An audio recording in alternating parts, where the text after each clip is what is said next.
be shown. The group is beginning to assemble. They have already been prepared with the use of proper study materials for the film which is to be shown.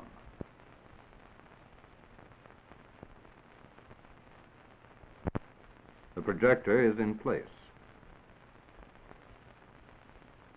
The screen and the speaker are set up. The amplifier is properly set up and the cord connected to the projector.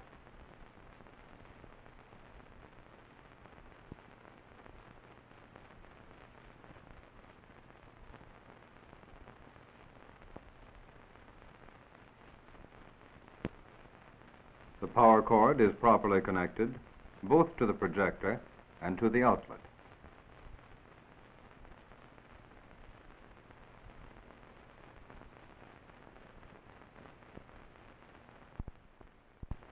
The light control curtains are ready to be drawn. An assistant is at the light switch. It is time to start. The projectionist gives the signal and the curtains are closed. The assistant turns out the light and the show has begun. Everything properly prepared in advance ensures a good film showing. Good film shows are set up in advance so that there is time to remedy any faults that would otherwise mar the show.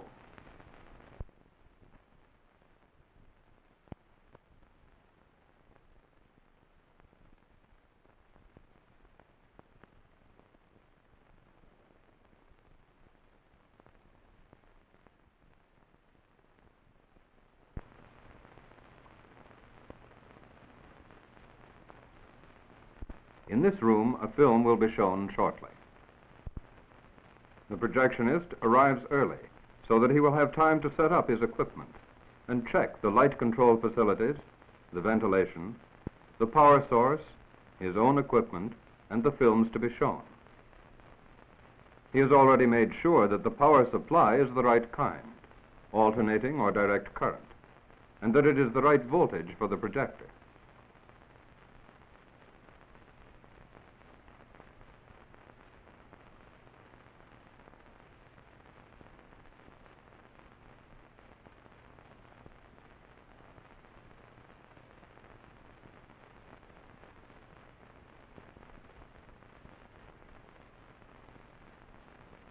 The screen is set up in the front of the room. It is placed so that everyone can easily see it.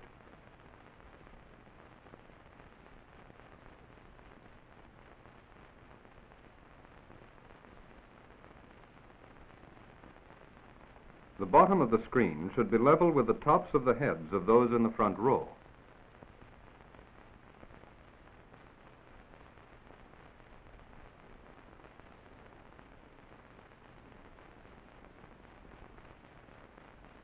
The projector is on a stand.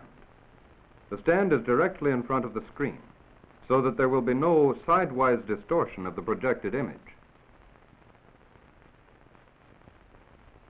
The projector arms are put in place.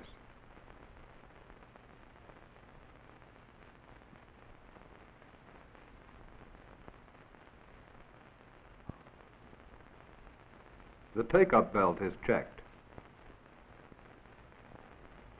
The power cord plugged into the projector is twisted for safety around the projector stand to prevent the projector from being tipped over if the cord is pulled. When an extension cord is needed, the projectionist twists the cords round one another before plugging them together, so that if the cords are pulled or jerked, they will not come apart. After the cord is wrapped around a chair leg, it is plugged into a wall outlet, and the excess cord is coiled up neatly against the wall. The projector is turned on for a trial run. First the motor, then the lamp. The image is too large for the screen because the projector is too far away. In the average 30-foot classroom, an image of about 3½ feet wide is best. With the standard lens, this will result when the projector is about 20 feet from the screen. If the projector is closer to the screen, the image will be smaller and too bright. If the projector is farther away from the screen, the image will be larger and too dim. Therefore, if the image is too large, the projector must be moved closer to the screen. The image is now the right size and brilliance, but there is fuzz around its edge. This is dirt in the aperture of the projector, which must be carefully cleaned before the showing, for the dirt is not only disturbing to see, but it will scratch the film. After the visual projection has been checked, the sound is connected, so that it too can be inspected.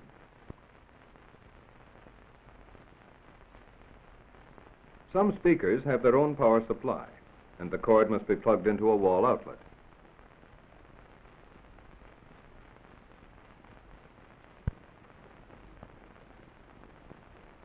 The speaker cord is also anchored to the leg of the table.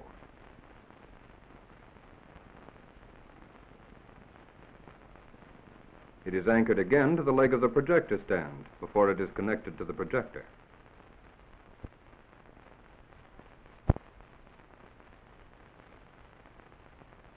Now the amplifier is turned on. In a few moments it will have warmed up, and when the volume control is turned up full, a loud hiss will surge to indicate that the sound system is working. Remember that there will be less volume and less high-frequency response in a room filled with audience than in an empty room, so that the volume and the tone should be set somewhat higher in the preparatory projection. The films are placed in the order of their projection. The can should be opened and left open, so that changes of reels can be made quickly without interruptions while a sticky lid is painfully removed. To determine whether the film is ready for threading, lift the film off the reel over the top, making sure that it doesn't get on the floor where it will pick up dirt and scratches. Holding the end of the film straight up in the air, if the picture or letters are right side up and in the correct left to right position, the film is ready for threading.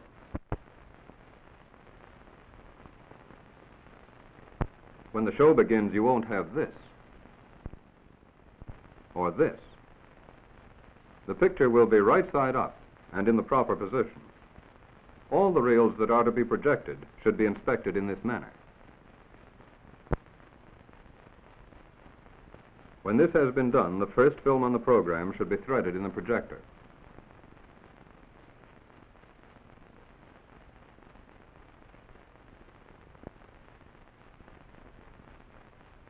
After threading, the motor is turned on. Then the lamp. The image is focused and brought into proper frame. Remember that on sound projectors, the sprocket wheels have sprockets only on one side, because sound films have sprocket holes only on one side. The sound runs down the other.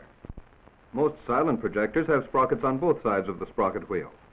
Thus, silent films can be run on a sound projector, but sound films must never be run on a silent machine.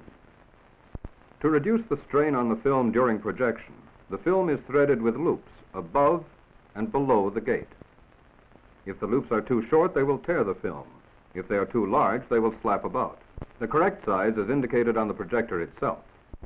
Check to see if there is a spare projection lamp, a spare exciter lamp for the sound system, and a spare fuse for the amplifier. Make sure that the amplifier and the power cords are in the best positions.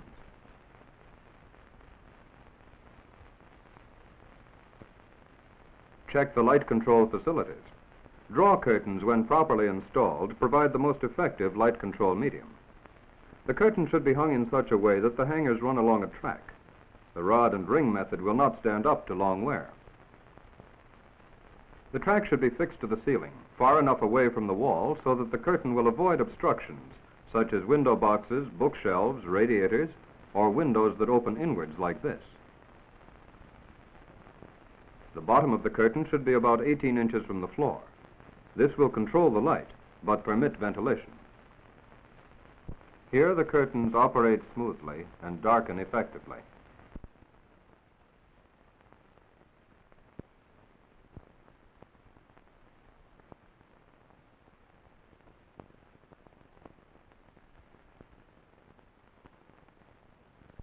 The track for one curtain curves around the end of the other.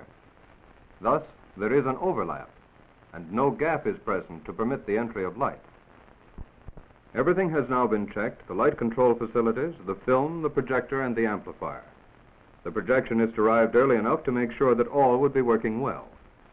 Now that the group is coming in, he has assured himself that the show will be good. There will be no faults or interruptions to mar it, and attention to the film and the enjoyment of it will be undisturbed.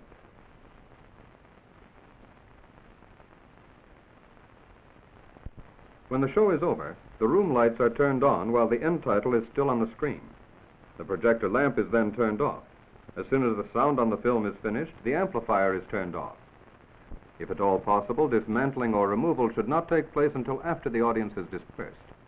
Careful preparation produces successful showing.